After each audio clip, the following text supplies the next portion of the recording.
Eu amo muito o livro de Salmos.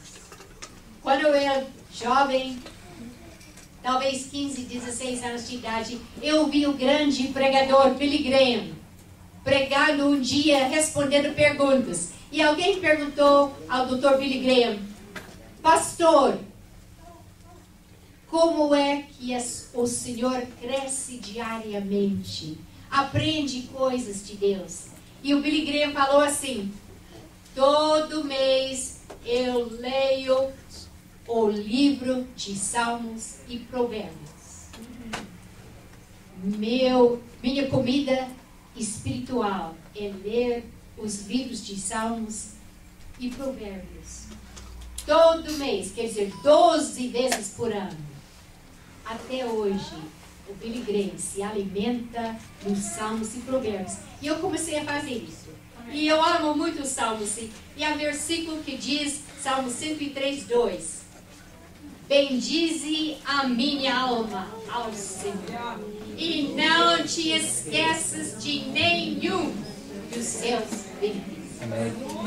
Devemos sempre agradecer o nosso Deus diariamente, antes de apresentar nossos pedidos, pois a sua misericórdia dura para sempre. Amém. E hoje eu quero compartilhar com os irmãos um testemunho de agradecimento a Deus. Amém. Pois a maior bênção da minha vida foi ser criada no lar evangélico. Amém. No lar pentecostal. Amém. No lar das Assembleias de Deus. Amém. Aleluia. Meu pai nasceu num lugar, numa região muito pobre nos Estados Unidos. No sul, no estado de Tennessee. Ainda posso lembrar aquela casa onde meu pai foi criado. Uma casa sem portas, sem vidro nas janelas. Uma casa sem conforto nenhum, sem tinta, sem água, sem luz, sem estradas. A gente só teve acesso àquela casa quando os riozinhos haviam secados e o carro poderia dirigir naqueles lugares. E meu pai não ouviu o Evangelho até que tinha quase 20 anos de idade. Uma região tão pobre, lavoura de algodão. Meu pai não teve a oportunidade de estudar mais de 3 anos. Mas uma vez que ele foi convertido, ficou conhecendo o amor de Jesus, a vida dele mudou. Mudou grandiosamente. E depois que eu nasci, nós passamos mais 2 anos lá na casa dos pais dele. E resolvemos mudar. Atravessamos a divisa com o estado vizinho de Kentucky, onde os pais da minha mãe moravam. Passamos 2 anos lá, um pouquinho melhor. Uma casa pintada, uma casa um pouco maior. E eu fiquei sabendo que mais de 100 anos atrás, meu avô materno foi excluído de uma igreja metodista porque foi batizado no Espírito Santo. E então ele resolveu começar a plantar uma igreja na casa dele. E usou aquela casa para ganhar muitas almas. E quando eu tive 14 anos de idade, eu tive o privilégio de voltar a visitar aquela casa. Agora tinha construído um grande celeiro, que chamava-se Celeiro da Glória, onde o povo reuniu e eu poderia visitar lá e saber mais das obras do meu pai. Mas aquela época foi chamada Grande Depressão. 1930, 31, 32.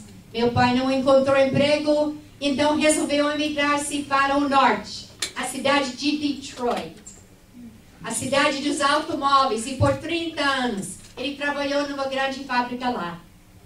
Mas apesar da pobreza que nós passamos, mesmo lá na cidade de Detroit, me lembro uma casa tão pequena, só 4 cômodos, para nós, já 8 pessoas, sem água, sem refrigeração, sem muito conforto, mas nunca perdemos culto na casa do Senhor. Aleluia. E toda noite, meu pai ajudava seus filhos lá na sala da casa e abriu a Bíblia.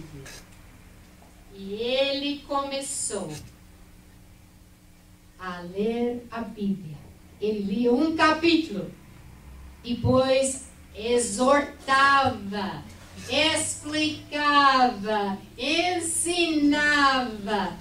Na hora que cada filho dele chegava a dizer mamãe e papai, meu pai ensinou a palavra de Deus. Nós aprendemos a dizer: Jesus me ama. Amém. Decoramos os versículos da Bíblia. E toda noite meu pai pedia a cada filhinho dele recitar o versículo da Bíblia e fazer uma oração. Quão grande a minha herança. Amém. Aleluia. Há um versículo que diz em Provérbios capítulo 14: o temor do Senhor dá firme confiança ao homem, e seus filhos terão um lugar de refúgio e segurança. Aleluia. E hoje, irmãos, meu coração fica tão triste ao ver que mesmo dentro da igreja muitas famílias não têm culto familiar.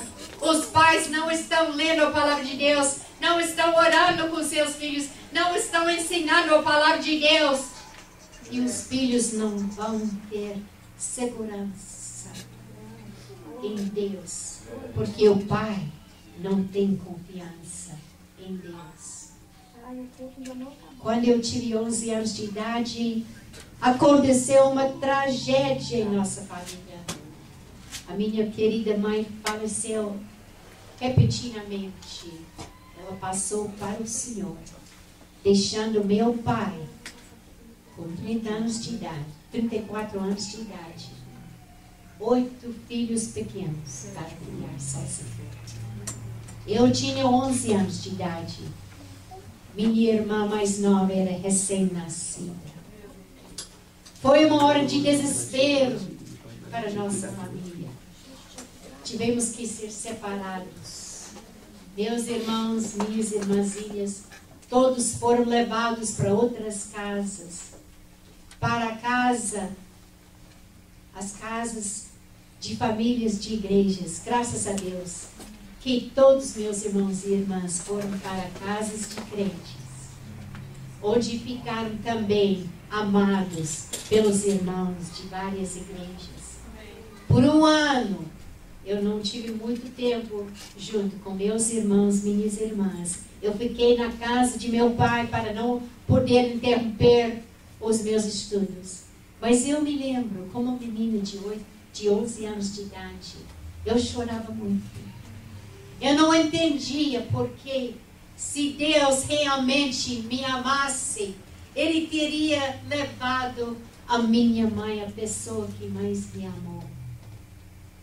E muitas vezes eu acordava naquelas horas da madrugada, ouvindo meu pai chorando, implorando: Deus, Deus, por favor, tem misericórdia de mim. Traga meus filhos de volta. Senhor, manda uma pessoa que poderia ser mãe, criar meus filhos para mim. E eu pensei: meu pai está louco. Quem queria criar tantos filhos como nós? Pequenos, maltratados, às vezes cheios de parto. Mas Deus ouviu as orações do meu pai. Aleluia. E Ele honrou meu pai por sua fé. E depois de um ano chegou uma senhora lá em nossa igreja. Ela nem crente não era, mas ela tinha estado numa igreja, tinha assistido à igreja desde o dia que ela nasceu. Nunca perdeu um domingo na escola dominical, nunca perdeu uma hora na igreja.